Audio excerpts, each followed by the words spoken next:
Police की टीमें सक्रिय तो हो गई हैं, लेकिन किशन का कोई सुराग नहीं मिला है। तलाशी चल रही है। परीक्षा के इन वक्त पर छात्र के इस तरह लापता हो जाने से भवानीपुर में चर्चा का बाजार भी गर्म है। लोग तरह तरह की बातें कर रहे हैं। हर कोई यही प्रार्थना कर रहा है कि किशन सकुशल घर वापस लौट जाए, क्योंकि भाई व्यापारी का बेटा जब लापता होता है तो उसे हर तरह की आशंका सताने लगती है, क्योंकि पहले भी ऐसी वारदातें हो चुकी हैं।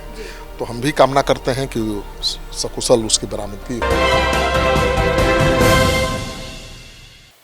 पूर्णिया में व्यवसायी का बेटा लापता, आज यही है सीएम नीतीश कुमार, सख्ते में पुलिस। नमस्कार, आप देख रहे हैं सिटी पोस्ट लाइव, मैं हूं सृष्टि राज। पूर्णिया के भवानीपुर में 12वीं की परीक्षा से ठीक पहले गल्ला व्यवसायी मनोज डागा का पुत्र किशन जो है वह डागा रहस्यमय तरीके से लापता हो गया। अब बुधवार शाम घर से निकलने के बाद उसका मोबाइल जो है वो स्विच ऑफ बता रहा है, जिससे परिजन अनहोनी की आशंका में है। पुलिस मामला दर्ज कर छात्र की तलाश में जुट चुकी है। सबसे खास बात यह है कि आज मुख्यमंत्री नीतीश कुमार की पूर्णिया में ही है और पुलिस की नींद भी उड़ी हुई है। अब आइए विस्तार में जानते हैं chief editor Shrikant Pratyush sir से कि सीएम नीतीश कुमार आज पूर्णिया में ही है सर, और इसी बीच यह व्यापारी का बेटा लापता हो गया है, अब क्या होगा? देखिए, समृद्धि यात्रा के दौरान पूर्णिया पहुंचे हैं मुख्यमंत्री जी, और भवानीपुर बाजार के एक प्रतिष्ठित गल्ला व्यापारी मनोज डागा का बेटा किशन डागा बुधवार शाम से अचानक गायब हो गया है। इस घटना के बाद से पूरे इलाके में हड़कंप मच गया है। आशंका जताई रही है कि कहीं उसकी किडनैपिंग तो नहीं हो गई, और परिवार वाले किसी अनहोनी की आशंका से बहुत डरे सहमे हैं। किशन डागा कक्षा 12वीं का छात्र है और गुरुवार को उसे अपनी परीक्षा में शामिल होने के लिए विद्या विहार परोरा जाना था। बुधवार की शाम करीब 4:30 बजे घर से निकला, लेकिन उसके बाद वह वापस नहीं लौटा। परिजनों ने बताया कि देर रात तक जब नहीं मिला तो उन्होंने अपने स्तर से सगे संबंधियों और परिचितों के यहाँ पूछताछ की, लेकिन उसका कोई सुराग नहीं मिला। सबसे चिंता की बात यह है कि किशन का मोबाइल फ़ोन भी लगातार स्विच ऑफ मिल रहा है। तो परिजनों को डर सता रहा है कि कहीं कोई अनहोनी तो नहीं हो गई, कहीं किडनैपिंग तो नहीं हो गई, क्योंकि अपराध तो बढ़ा है और बिहार में व्यापारी थोड़ा डर और महसूस कर रहा है।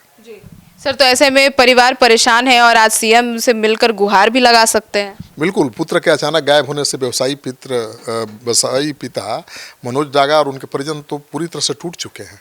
उन्होंने भवानीपुर थाना में लिखित आवेदन देकर प्रशासन से अपने पुत्र की सकुशल बरामदगी की गुहार लगाई है, और इस घटना के बाद भवानीपुर बाजार के व्यापारियों में भी बहुत असुरक्षा और भय का माहौल है। स्थानीय लोगों और व्यापारियों ने पुलिस से मामले की गंभीरता को देखते हुए त्वरित कार्रवाई की मांग की है, और उम्मीद है कि आज व्यवसायी मुख्यमंत्री से भी मिल सकते हैं। तो आज व्यापारी अपने बेटे की सकुशल बरामदगी के लिए सीएम से गुहार भी लगा सकता है। पुलिस की नींद इस वारदात ने उड़ा दी है कि भाई ये सीएम आए हुए हैं, व्यापारी का पुत्र गायब हो गया है, क्या होगा? जी सर, तो पुलिस को क्या इसमें कोई सुराग मिला है, क्या कह रही है पुलिस? देखिए, मामले की संवेदनशीलता को देखते हुए भवानीपुर थाना की अपर थानाध्यक्ष पल्लवी कुमारी का कहना है कि पुलिस को आवेदन प्राप्त हो चुका है। उन्होंने कार्रवाई भी शुरू कर दी है। हर पहलू से मामले की जांच शुरू हो गई है। युवक की लोकेशन और अन्य तकनीकी साक्ष्यों को खंगाला जा रहा है ताकि जल्द से जल्द उसका पता लगाया जा सके। फिलहाल पुलिस की टीमें सक्रिय तो हो गई हैं, लेकिन किशन का कोई सुराग नहीं मिला है। तलाशी चल रही है। परीक्षा के इन वक्त पर छात्र के इस तरह लापता हो जाने से भवानीपुर में चर्चा का बाजार भी गर्म है। लोग तरह तरह की बातें कर रहे हैं। हर कोई यही प्रार्थना कर रहा है कि किशन सकुशल घर वापस लौट जाए, क्योंकि भाई व्यापारी का बेटा जब लापता होता है तो उसे हर तरह की आशंका सताने लगती है, क्योंकि पहले भी ऐसी वारदातें हो चुकी हैं। तो हम भी कामना करते हैं कि सकुशल उसकी बरामदगी हो, माता पिता को राहत मिले। तो सुना आपने, तो अब देखना होगा कि आज सीएम भी वहां है और पुलिस प्रशासन किस तरीके से इस मुद्दे पर काम करती है और कितनी जल्दी उसकी बरामदगी कर लेती है। धन्यवाद।